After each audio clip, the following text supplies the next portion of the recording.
Boa noite aos irmãos da Igreja Batista Nova Aliança, em Taubaté. Estamos aqui em mais um domingo, né? Nosso culto online. E nós vamos orar, vamos ler a passagem do Salmo 37, do versículo 1 até o versículo 11, cujo salmo é o tema aí do nosso estudo hoje à noite, né? Ele contém o tema. Então vamos orar.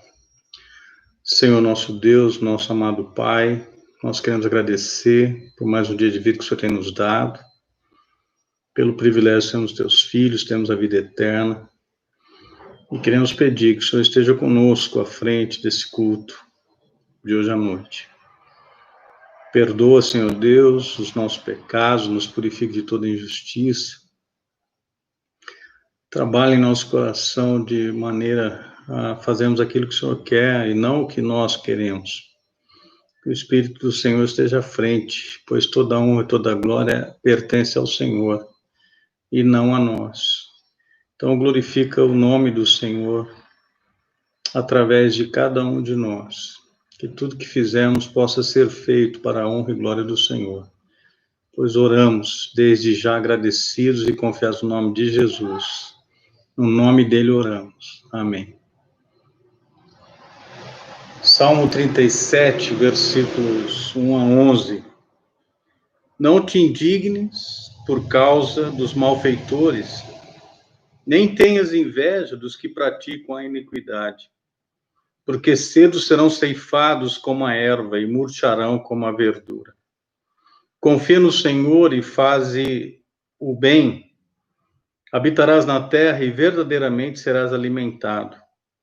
Deleita-te também no Senhor e te concederá os desejos do teu coração. Entrega o teu caminho ao Senhor, confia nele e ele o fará. E ele fará sobressair a tua justiça como a luz e o teu juízo como o meio-dia. Descansa no Senhor e espera nele. Não te indignes por causa daquele que prospera em seu caminho, por causa do homem que executa astutos intentos. Deixa a ira e abandona o furor. Não te indignes de forma alguma para fazer o mal, porque os malfeitores serão desarraigados, mas aqueles que esperam no Senhor herdarão a terra. Pois ainda um pouco, e o ímpio não existirá. Olharás para o seu lugar e não aparecerá. Mas os mansos herdarão a terra e se deleitarão na abundância de paz.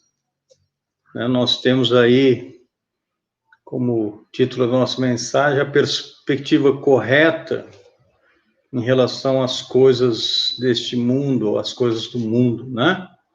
Eu poderia colocar um outro título assim: não inveje o mal. Se você tem sido um seguidor de Cristo, né, do Senhor Jesus Cristo, por qualquer período de tempo, você provavelmente tem lutado com o porquê do Senhor Jesus permitir que coisas ruins aconteçam com aqueles que o seguem. Porque as pessoas que entregam as suas vidas, que entregaram as suas vidas ao Senhor Jesus, acabam, por exemplo, perdendo seus empregos, ou adoecendo, ou tendo problemas com os filhos, ou talvez com os pais. Porque aqueles que são fiéis, né, lutam tanto, por exemplo, para economizar dinheiro e às vezes não conseguem atingir seus objetivos. Porque as pessoas que amam Jesus sofrem? Por que coisas ruins acontecem com o povo de Deus? E se você já teve pensamentos como estes, então você provavelmente também se perguntou por que Jesus permite que grandes coisas aconteçam com pessoas que o odeiam, por exemplo.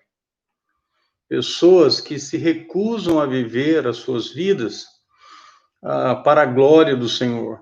Por que o Senhor permite que isso aconteça com elas? Por que essas pessoas muitas vezes são promovidas no trabalho? Porque elas vivem vidas saudáveis, vidas com longevidade, né? quando nós lutamos com essas coisas, nós estamos realmente questionando, né? Porque não faz sentido essa vida terrena, ela é tão sem sentido, né? E esse é o tipo de sentido que todos, né, devem ser capazes de ver quando se alinham, né, com a perspectiva desse mundo, ao invés de se alinharem com a perspectiva de Deus, porque se você se alinha com a perspectiva de Deus, então tem que ser diferente, porque afinal de contas o mundo é do Senhor, né? E é uma situação até um tanto ilógica você ver esse contraste, né, de pessoas ímpias vivendo bem, pessoas que são justas, que são pessoas que creem no Senhor, vivendo de maneira tão ruim, né? E este salmo aqui, ele lida com o que nós devemos fazer quando nos sentimos como se nada de bom acontecesse em nossa vida. A realidade aqui é que todos nós enfrentamos esses momentos. E quando nós estamos no meio desses momentos, né, a tentação é dupla. No primeiro momento, nós duvidamos de Deus por causa do nosso infortúnio. E no segundo momento, nós invejamos o mal, né, ou as pessoas que não seguem ao Senhor, pelo que elas têm, né, em suas vidas. Hoje nós vamos olhar para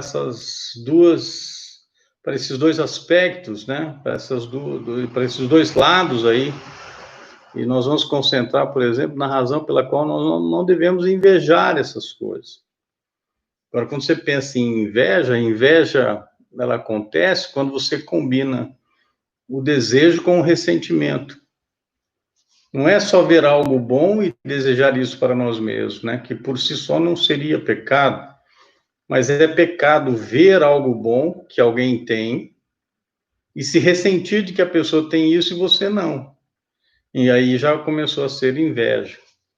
E isso é muito comum, né? Você pode olhar e ver, por exemplo, pessoas invejando quando um amigo se casa e ela não, ou quando tem uma criança que está doente, enquanto as outras famílias ao redor parecem saudáveis todo o tempo, em todos os dias, ou porque os filhos sempre criam problemas quando você tem de sair, por exemplo, especialmente quando, né, o lugar em que você vai é para a igreja, ou classicamente, né, não são sempre as pessoas que não merecem, que sempre estão se dando bem, né?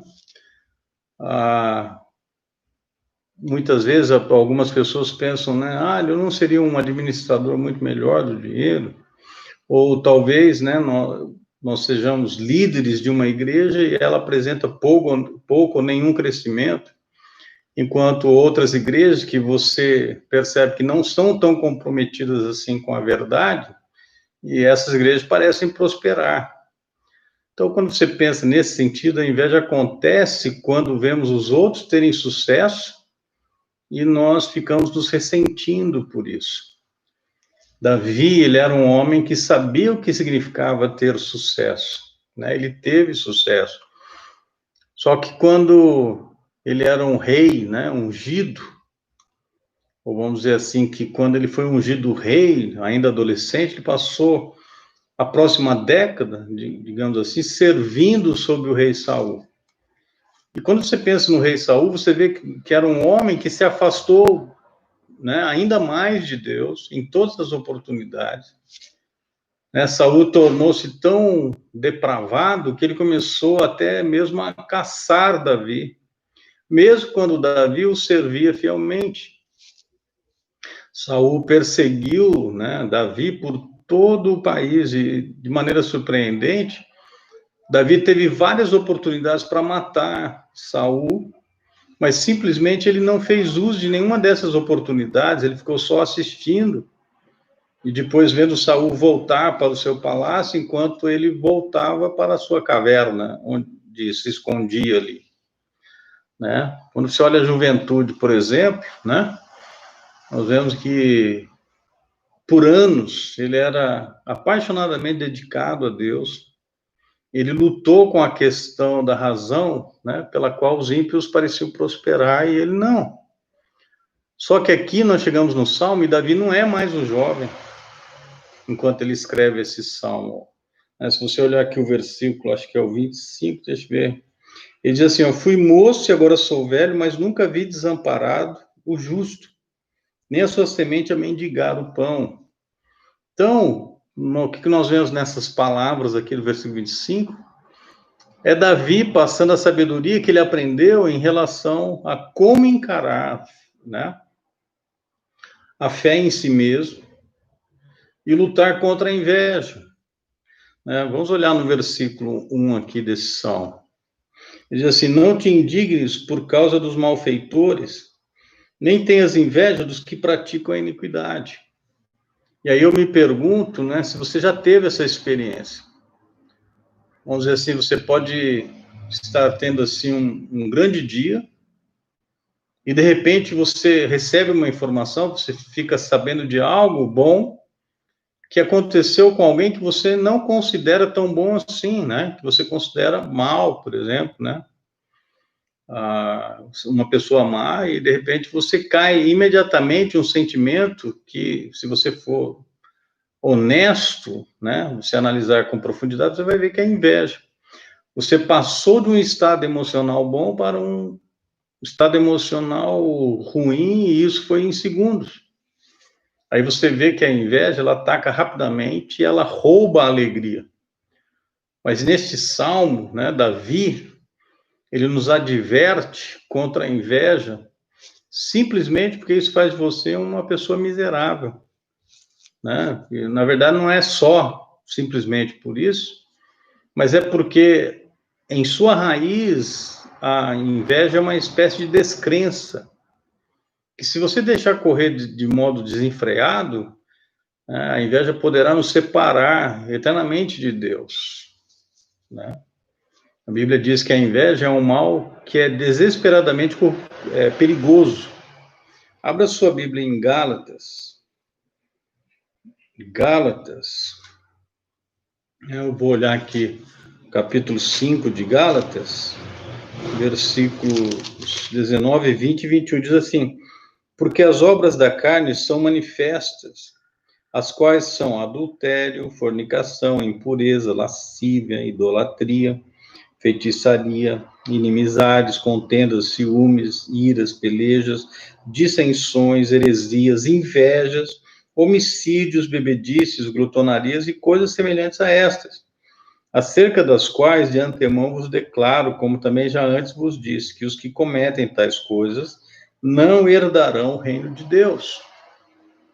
Então, o apóstolo Paulo, né, mostra aqui que a inveja, ela está numa lista que envolve até a bruxaria, feitiçaria, imoralidade, ataques de raiva, né, e resultados em uma pessoa que não herdará o reino de Deus.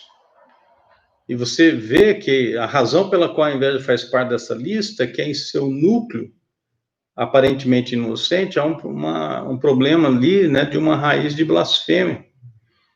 Invejar coisas que o mal possui é promover absolutamente pensamentos que não são cristãos, né, em nossas mentes. Aí você vai dizer, é isso mesmo? Realmente é isso?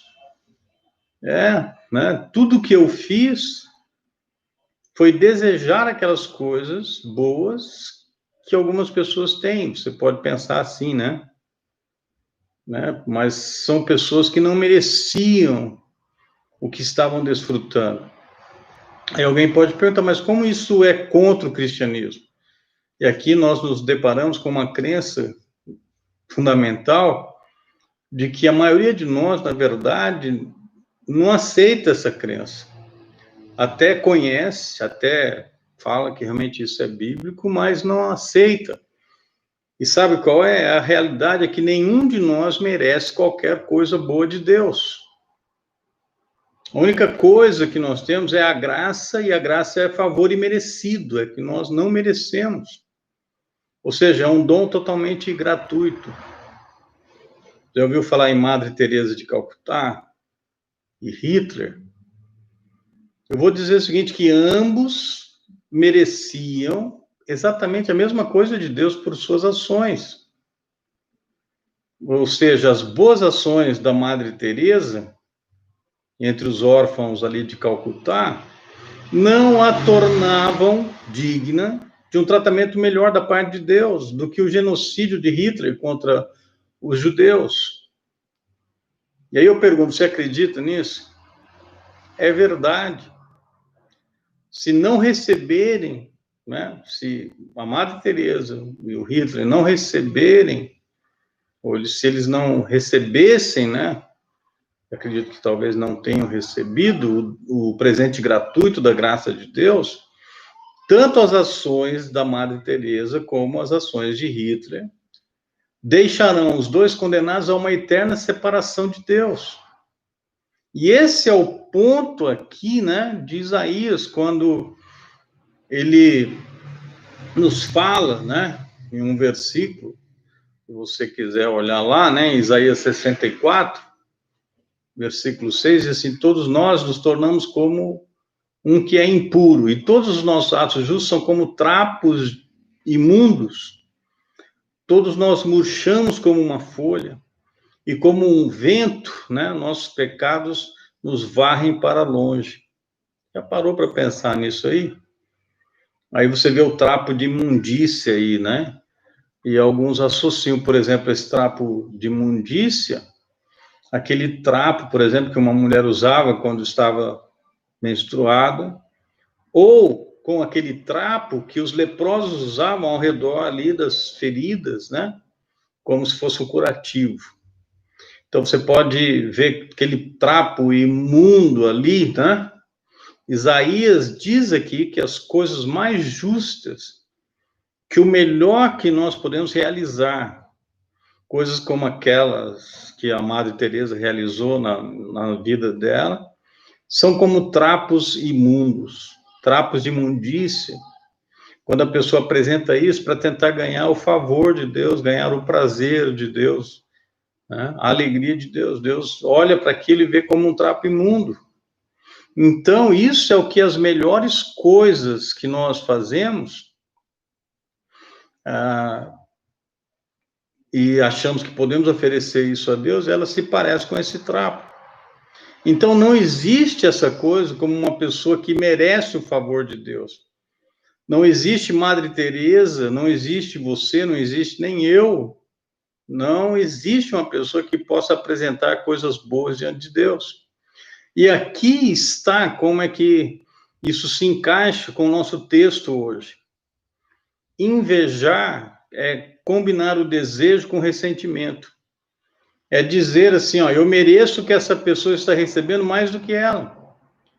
E quando nós fazemos isso, nós pegamos a única coisa que nos separa do pior pecador, que é o dom livre da graça de Deus, e a trocamos por uma teologia de obras. Nós esquecemos que a única coisa que nos faz diferente é que nós fomos perdoados.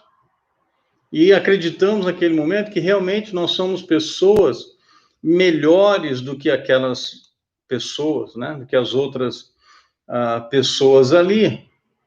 E quando você faz isso, é claro, né? Que nós não colocamos da forma como eu estou colocando para você aqui, né? Nós não colocamos nessa forma de linguagem, mas é isso que nós estamos fazendo. E é por isso que a inveja é um pecado semelhante à feitiçaria, ou à bruxaria, à imoralidade, ou ataques de raiva, porque a inveja é uma ação inspirada por nossa carne, uma carne que odeia Deus. Não é uma ação dirigida pelo Espírito Santo, é uma ação que é inspirada pela nossa carne. E aí, né, agora que nós estabelecemos a maldade desse aparentemente inocente pecado, né? Como se pudesse existir um inocente pecado, não existe. Aí você volta para o Salmo 37, você começa a entender o que Davi está dizendo aqui. O que Davi nos dá aqui são as ferramentas que ele usou para derrotar a inveja e para fortalecer sua fé. E essas ferramentas são importantes para nós, porque a realidade é que você entregou sua vida a Cristo, e isso não significa que você está livre da tentação da inveja. E assim, quando você se sente caindo em inveja, Davi nos dá 5 ferramentas aqui para implementar enquanto nós nos disciplinamos para resistir a essa tentação. Então, primeiro, nós vamos olhar o versículo 2 e o versículo 10. Diz assim, porque cedo serão ceifados como a erva e murcharão como a verdura. Versículo 10. Pois ainda um pouco e o ímpio não existirá. Olharás para o seu lugar e não aparecerá. A primeira ferramenta que Davi nos instiga, que é disciplinar, é uma perspectiva eterna. Davi diz assim que a vida é curta. E assim, mesmo se nós observarmos os ímpios florescer por décadas, eles estão apenas crescendo como a grama. E os ímpios vão em breve, né, murchar como a grama murcha. E eles serão cortados, né, em pouco tempo, como nós cortamos a grama também. E é claro que quanto mais velho você fica, mais fácil é ver que 90 anos passam em um único flash. E aí Davi diz, você pode imaginar invejando a grama do vizinho? Olhando lá e vendo as flores e achando que aquilo lá está tudo bonito, maravilhoso. Ah, mas você vai dizer, mas é claro que cresce rapidamente, mas também é cortado rapidamente. Ou talvez não tão rápido, se estiver no meu gramado, ou no seu gramado. Então, treine-se, né? Treine a sua mente uma perspectiva eterna, a fim de ver o que não vale a pena você invejar os ímpios, porque enquanto eles possam, né, aparentar aí prosperidade em suas vidas, as vidas, né, são incrivelmente curtas. Em alguns casos até vidas patéticas. Charles Haddon Spurgeon, um grande pregador inglês, ele escreveu assim, a escassez da vida nos faz ver que o brilho dos ímpios não é constituído de ouro verdadeiro. Pode brilhar, mas não é ouro. Não só tudo será deixado para trás, mas mesmo a sua memória, diz Davi, vai evaporar em nada sob as areias da eternidade. Então não inveje o mal, a sua prosperidade será curta. Primeira coisa que Davi diz, tem uma perspectiva eterna. Segunda coisa que ele diz, ele nos instiga a disciplinar, né, a perseguir uma fé mais profunda em Deus. Olha o versículo 3 do Salmo 37, diz assim, confia no Senhor e faz o bem, habitarás na terra e verdadeiramente serás alimentado. Inveja é terrível, né? Agora, olhando esse versículo, como isso é verdade? Invejar é desejar que você tivesse o que a outra pessoa tem. E para invejar o mal é dizer que você gostaria de estar em seu lugar. Que Davi já estabeleceu como sendo uma coisa terrível, algo tolo para se desejar. E assim, em vez disso, Davi diz que enquanto o perverso ele parece desfrutar da prosperidade, acredite que Deus realmente tem coisas melhores preparadas para você. Você acredita nisso? Nós vivemos em um mundo que grita constantemente em nossos ouvidos, que ostenta diante de nossos olhos o que ele estima ser riqueza. Né? Você vê às vezes por aí algumas frases, aquele que morre com a maioria dos brinquedos ganha. Será que ganhou mesmo? A pessoa não vai levar aquilo. Os justos, né? Os justos são chamados a olhar não para o mundo, mas para Deus. Quando você tem uma perspectiva eterna, você percebe que viver a sua vida de uma forma que honra a Cristo é o caminho para a alegria final. É verdade que Deus quer que você seja feliz, mas a mentira é que um novo barco, uma nova casa, uma casa grande, um carro mais rápido, mais veloz, né, seja o bilhete para uma vida feliz. Isso é mentira. Deus, vamos dizer assim, é o bilhete para a felicidade. É Ele que nos conduz à felicidade. E Davi, né, diz viver aqui essa confiança ativa no Senhor. Não basta acreditar no Senhor, mas viver à altura dessa crença. O resultado será habitar tranquilamente na terra. Agora, a terra para Israel era a terra prometida. Esse é o lugar onde Deus viveu. E assim a bênção final é encontrar-se sendo levado para esse lugar, vamos dizer assim, enquanto ovelha, para esse pasto seguro, para beber água tranquila, pelas mãos aí do próprio bom pastor. Então, Davi diz que a derrota da inveja é aprender a confiar no Senhor para sempre. E aí eu pergunto, você confia? Mas ele me leva a mais uma perspectiva aqui, né? Olha o versículo 4, ele diz assim: deleita-te também no Senhor e te concederá os desejos do teu coração. Esperei um pouquinho aqui, porque passou uma moto aqui, nós estamos gravando a nossa casa, né? No contexto aqui, né, da inveja, que acontece quando alguém está desfrutando dos desejos do seu coração, Davi diz que Deus lhe dará tudo o que o seu coração deseja, quando você se deliciar em Deus, se deleitar em Deus. Aí alguém diz, mas espera um pouco. Não estamos nos deliciando em Deus e ainda experimentando coisas ruins? E perdendo todos os tipos de coisas boas que o mal tem? Essa promessa não é assim? Isso contradiz a realidade que vivemos todos os dias. E aí você vai percebendo que não é, ela não contradiz. Só que tem duas coisas aqui que nós precisamos entender na hora para que isso seja verdade. Primeiro, esse texto diz que Deus nos dará os desejos de nossos corações quando nós tivermos prazer no Senhor. Mas as pessoas confundem isso com a promessa de que nós podemos ir a Deus para conseguir outra coisa.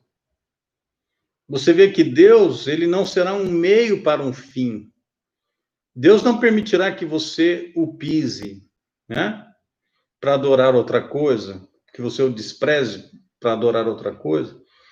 E é por isso que o evangelho da saúde, da prosperidade, da riqueza, não é verdadeiramente evangelho. Você não pode servir a Deus com o propósito de conseguir dinheiro, de conseguir coisas. Deus será a recompensa no fim de sua viagem. Ou ele não terá nada a ver conosco. Então, o que esse verso significa aqui, é que quando nós tomamos prazer em Deus, Deus muda aquilo que nós desejamos. Quando nós vamos a Deus por quem Ele é e nos deleitamos com Ele, nós não viramos imediatamente com fome de bolo de chocolate ou do celular mais recente. Não. Em vez disso, quando os nossos olhos realmente se banqueteiam com quem Deus é, então o que nós desejamos é mais de Deus. E é isso que Ele nos dá. Então, quando nós nos deleitamos no Senhor, Ele nos concede os desejos do nosso coração. Se o seu prazer está no Senhor, Ele considerará os desejos do seu coração. E isso nos leva à segunda coisa que nós precisamos entender sobre a promessa nesse versículo 4. Como você acaba de ver no versículo 3, o bem que Deus quer para nós é um bem que dura a eternidade, para toda a eternidade. Então, Deus não te promete um pedaço de bolo de chocolate, uma nova camiseta todos os dias, um carro novo. Deus lhe promete algo bom que durará para sempre. E Deus está disposto a trocar o bem temporal para lhe dar o eterno bem, qualquer dia. Lembra do apóstolo Paulo? Paulo diz o quê? Em todas as coisas, Deus opera para o bem daqueles que o amam, que foram chamados de acordo com seu propósito, Romanos 8, 28. Isso não significa que Deus faça todas as coisas boas, agora. Mas sim, em todas as coisas, em cada tipo diferente de circunstância, Deus trabalha para conduzir seus filhos para o seu bem final, Ou seja, lá no fim da viagem. Então, quando nós nos deliciamos com Ele, Ele se certifica de conceder os desejos de nossos corações. E se estamos no meio da riqueza, ou pobreza, ou perseguição, então não inveje o mal, porque Deus tem algo, em última análise, que é bom para lhe dar. E o que seria isso? Ele mesmo. Né? E isso me conduz aí ao quarto elemento que Davi nos ensina. Olha lá no versículo 5 do Salmo 37. Fará sobressair a tua justiça como a luz e o teu juízo como o meio-dia. Descansa no Senhor e espera nele. Não te indignes por causa daquele que prospera em seu caminho, por causa do homem que executa astutos intentos. Deixa ir, abandona o furor, não te indignes de forma alguma para fazer o mal. E aqui, Davi nos diz, né, para nos comprometermos com Deus. Sabe, você rolar todo o fardo da vida para o pé da cruz. Não apenas a sua condição atual, mas toda a ansiedade, todos os cuidados, todos os desejos. Mesmo onde o seu nome está sendo talvez caluniado por pessoas perversas, né, que não querem saber de Deus, a promessa é que Deus trabalhará por você. Deus vai operar o bem nessa situação toda. Deus trará a vingança àqueles que confiam e que esperam pacientemente por Ele. Deus será o seu juiz. Enquanto os ímpios eles podem triunfar por um tempo, Deus vai vingar seus filhos, vai justificar, vai julgar, vai exercer juízo.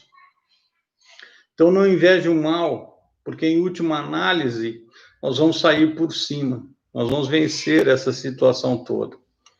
Né? E isso me leva aqui para o quinto aspecto aqui, né? Versículos 9 e 11, diz assim, porque os malfeitores serão desarraigados, mas aqueles que esperam no Senhor herdarão a terra. Versículo 11, mas os mansos herdarão a terra e se deleitarão na abundância de paz. Ou seja, Davi diz, não inveje o mal, porque eles vão encontrar destruição. Mas aqueles que esperam em Deus prosperarão em tudo. Eles terão a terra. A palavra traduzida aqui, prosperidade, no versículo 11, é a palavra hebraica shalom. E a imagem aqui é do bem-estar total, em todos os aspectos da vida. Então, esta é a quinta coisa que nós devemos considerar quando confrontados aí com a tentação de invejar o mal. Deus diz que a prosperidade final, né, como aí para a eternidade, repousa com aqueles que esperam nele. Davi diz que se você seguir a Deus, você vai descobrir que você realmente não desistiu de nada. Porque seguir a Deus é o caminho para o melhor propósito da vida. E essa promessa deve soar familiar, porque nós temos palavras aí proferidas pelo próprio Senhor Jesus. Né? Em Mateus 5,5, ele diz, abençoados sejam os mansos, pois eles herdarão a terra. Jesus confirmou isso. Então, mas vai dizer, isso é para o futuro, sim. Mas vou dizer que também é para agora. Né? Eu posso dizer aí aos meus irmãos, às minhas irmãs, que acontece que o mundo nos chama para passar a nossa vida perseguindo os desejos do nosso coração. O mundo está toda hora apelando isso. E Deus realmente nos chama para a mesma coisa, para perseguir os desejos do nosso coração, mas tem uma diferença, vou dizer assim, que as semelhanças param aí, né? Davi diz que, sim, é verdade, o mal, né? Que o mal passa pela vida coletando coisas pela força, muitas vezes obtendo as coisas boas que o nosso mundo valoriza, e em contraste, muitas vezes os justos, eles parecem desfrutar muito pouco dessas coisas. Mas o que está realmente acontecendo nesses momentos é que os justos estão negociando com o que é patético, com aquilo que é temporal, né? A pessoa que assim faz está trocando os valores do mundo por algo de valor infinito e eterno, ou seja, o próprio Deus. E Deus promete que não é sobre quem possui os brinquedos, mas quem possui Deus, quem tem Deus em si, habitando. Vou dizer assim, aquele que morre com Deus, ganha. Aquele que morre com Deus é vitorioso, né? E aí, né, eu posso dizer aqui, não invejem o mal. enquanto, né, as pessoas podem estar recebendo seus desejos de coração, seus corações estão desejando coisas erradas. Eles desejam coisas que não satisfazem. A sua recompensa ali vai murchar como a grama, deixará cada um deles com fome e finalmente destruídos. Então, hoje eu quero terminar essa mensagem dizendo o seguinte, que você deve colocar sua fé em Cristo, acreditando que quando assim o fizer, Ele se tornará o desejo do seu coração. E aí minha pergunta é, você quer isso? Você já recebeu isso? Já entregou sua vida a Cristo? E aí, se você me disser assim, eu já recebi a Jesus como Senhor, ou eu estou entregando a minha vida a Jesus como Senhor, eu vou dizer assim, Jesus vai compensar você, vai recompensar você com alegria satisfatória, que vai começar hoje e vai borbulhar, né, para a eternidade. Ou seja, e ele pode prometer isso, sabe por quê? Porque ele é a recompensa. E aqui o Salmo 37 diz, versículo 3, confia no Senhor, faz o bem, habitarás na terra e verdadeiramente serás alimentado. Deleita-te também no Senhor e te considerar os desejos do teu coração. Entrega o teu caminho ao Senhor, confia nele e ele o fará. Se você ainda não entregou sua vida a Jesus, faça isso. Curve a sua cabeça, feche os seus olhos nesse momento e diga, Senhor Jesus, eu sou um pecador. Eu sei que o salário do pecado é a morte, mas o Senhor morreu naquela cruz no meu lugar. Eu me arrependo dos meus pecados, eu entrego a minha vida a Ti e confesso a Ti como o Senhor da minha vida. Vem ser o Senhor da minha vida, eu confio em Ti, Jesus, em Teu nome é que eu oro, amém. E quando você fizer essa oração, a Bíblia diz, entrega o teu caminho ao Senhor, confia nele, e o mais Ele fará. Ele fará tudo em sua vida e o conduzirá com segurança para uma vida na eternidade de repleta alegria com Deus, com o Senhor. Vamos orar. Senhor nosso Deus, queremos agradecer, Senhor, por mais um dia de vida que o Senhor tem nos dado. Privilégio de podermos ouvir Tua palavra, ver esse salmo maravilhoso e aprender dele. Aplica, Senhor, a mensagem como é do agrado do Senhor e que isso seja para a honra e glória do Senhor unicamente. Em Teu nome, Senhor Jesus, que nós oramos agradecidos. Amém. Quero deixar uma palavra aqui de agradecimento a Deus pela vida de todos os médicos. Nós temos 2 médicos, irmãos, aqui em nossa igreja, doutor Ailton, doutora Silvana, tem sido bênção em nosso ministério ao longo dos anos, e nós já oramos hoje a Deus agradecendo pela vida deles. E fica o incentivo para você não deixar esse dia terminar sem fazer a sua oração de agradecimento a Deus pela vida desses profissionais que têm trabalhado pelo bem, pela saúde do povo brasileiro, né? Que Deus abençoe a vida desses irmãos e de tantos outros, né? E que Deus salve aqueles que ainda não são filhos dele, mas que virão a ser, né? Que Deus abençoe a todos, que tenham uma boa noite, uma boa semana, e que Deus seja a razão do seu viver. É a nossa oração, o nosso desejo sincero. Deus abençoe a todos.